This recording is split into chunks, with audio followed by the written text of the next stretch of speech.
This is a video for homework 5, so it's just a video. Will be a quick video for this. And let's see. So we'll start with a fan, okay? And then we have this. There's a 2D elements. You have 6 nodes. So goes for next trim. All right. So the first step is to insert the nodes. Okay. So we click here, that'll give us the origin. The node 1 is origin, then everything is on XY plane. So node 2, I'll follow the order of those nodes. So node 2 is on x equals 8. Apply. Then node 3 is x equals 4. Apply. Take a look. Then node 4 is the same on x, but 1 inch on y. Then node 5 is 8 and 1. Then node 6 is 0 and 1. Okay. So that's my 6 nodes. And so now next step is to create the elements. Then we'll go insert element and create, and this will be a 2D elements. So 2D C quad 4. Oh no, 2D C tetra triangle 3. So triangle 3, and we'll pick 3 nodes for each element. And the order to pick nodes does matter a little bit. So let's say we pick this element 1 in a counterclockwise fashion. So 1, 2, and 3. And you notice I pick this in counterclockwise. Then we can pick element 2. Also, ideally you should pick them in the same order. Okay. So for the purpose of demonstration, I'll pick element 2 in clockwise order.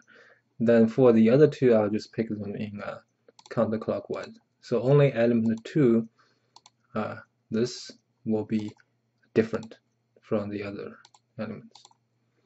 And the reason being is the direction, or counterclockwise or counterclockwise, will determine the normal of your 2D element. The normal is follows the right hand rule. So if we do something in here called 2D element normal, and we pick this, display normal, you can see our element 1, 3, and 4, they have the same direction because we pick counterclockwise, so they go up. And element 2 is clockwise, the direction goes down. And in the future, you want to make sure all your 2D elements will have the same direction. Okay, we can show you an even better view later on. So the thickness is 1/4 inch. Now we'll go define the thickness and the material. Then the thin shell collector, we'll right click and edit.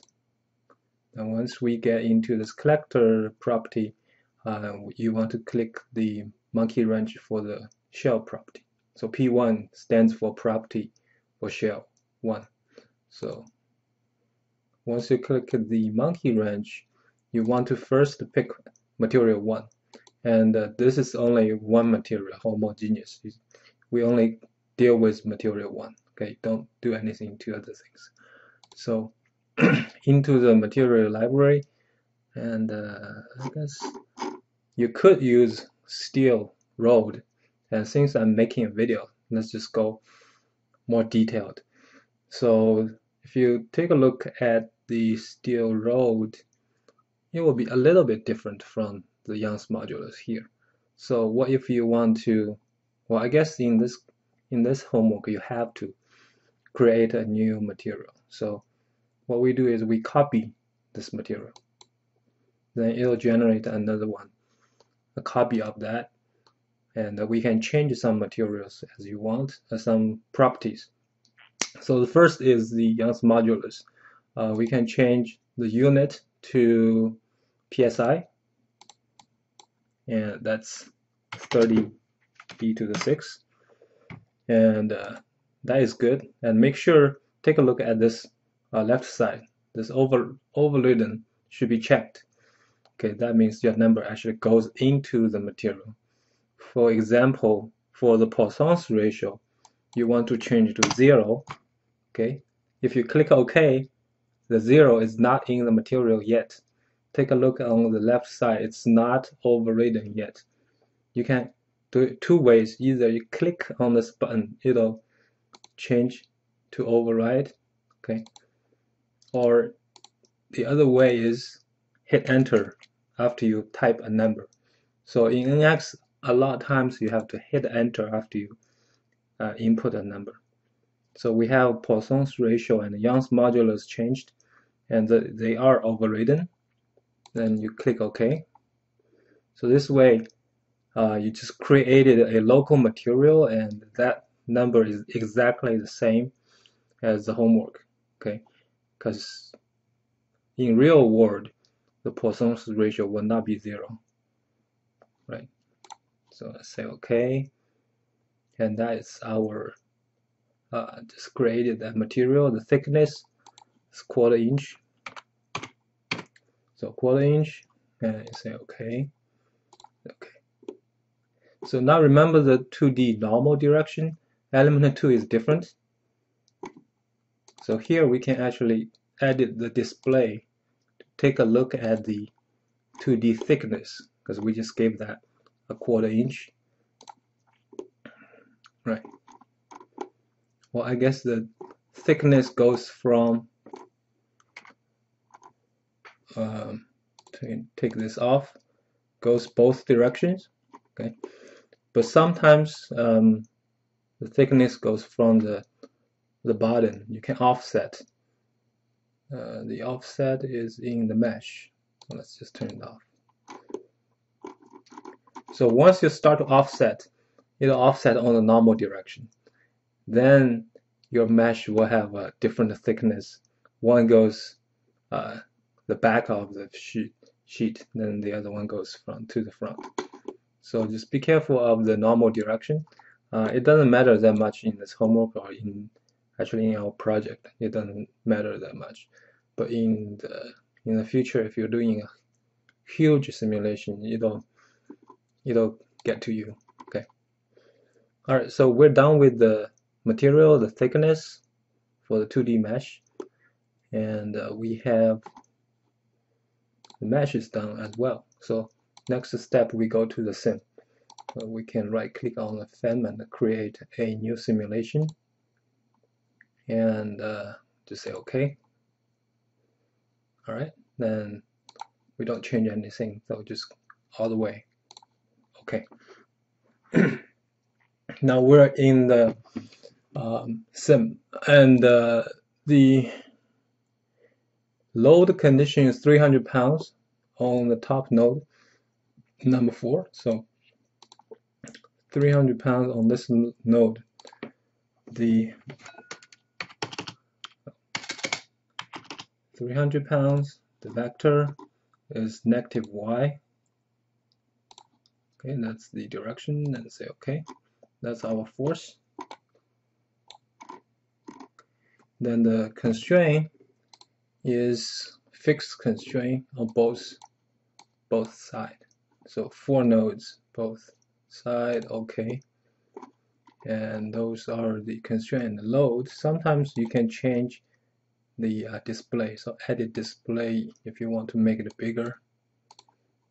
It's easier to see. And the constraint, you can do that same thing. Scale, right?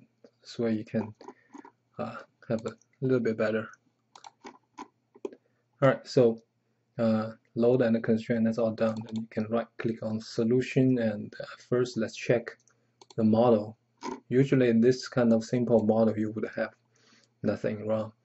But if you have something, say, no material, then you know what to do. Go back to the fan and assign material, and no thickness, go back to the fan, do the material. Okay, so here we just go solve, and this button is the same as this one in the right click menu. Okay, solve, and let's see, we do need to edit the solution attributes. That is for the displacement and SPC force to output into FO6 file.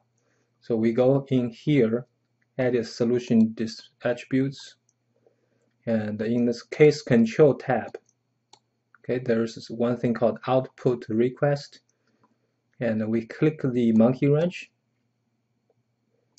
Now, so many different types of output, then we need the SPC force. So the plot, that means it'll show up in NX GUI, okay, but it will not go into the FO6 file. Then if we do print, it'll output to both. Okay, so print for the SPC force and the displacement, we go print, so we can see the displacement on those 6 nodes actually. And that'll be all for those 2, and we'll click OK, go back, and OK. So here we are back to the solve menu. Then we click OK, it'll just start to solve. Okay. And it will generate a couple of different files, one of which is FO6. And in the old time, FO6 is printed out from a printer machine. That's why you call that print. And what is that? So D drive. Since I saved, my directory was on the D root, so it's here, FO6, and I'm using Notepad++, so that's why this thing looks like this. Okay, then we go to the bottom and go up a little bit. So that's the intersection of FO6. Every results you turn into print will be at the end of FO6. Then we have the displacement vector. Well, let's take a look at the GUI first. So the results is here. It's already calculated. You can double click. Then double click displacement. This will be like this. It's not a smooth curve because we only have 2 nodes. That means it's a straight line. You can put, if for this model you can make it a very fine mesh, you'll get a curve. Okay, but the same thing at this node, it's the same. Then you can take a look at the displacement on Y direction. Okay, and it'll be minus because it's going down. That should be matching the number you got from hand calculation. And what else? You would have a little bit X and Z because of the asymmetry of this mesh. If it's symmetric, it'll be better, but it's -7, so it's magnitude smaller, doesn't matter. Then we can compare the display to the print. Okay, so you can see T1 is translation direction 1, so that's X. T2 is Y. Then you have 2 nodes, right? 3 and 4. That's compared to our 3 and 4, okay? Because we created the nodes following the homework. Then, so as you can see, node 4 goes down a little bit more. Then node 3 goes down less. Okay, if your number is a lot off, that means your Poisson's ratio didn't change. Okay, then so the other nodes, the other 4 nodes are fixed constraint. That's all 0. Then you have SPC force. So you have 4 nodes constraint. Then you have the what do you call that? Reaction force. So reaction force on the y direction, 1 and 6, 1 and 6. Okay. If you add this up, on T2 direction, it'll be 300 pounds. And if you add T1 up, it'll be 0. Okay, so it's the equilibrium state. Okay, so that's the SPC force. So this is the FO6 file, which is very easy to see the results. And it's hard to see the reaction force in here.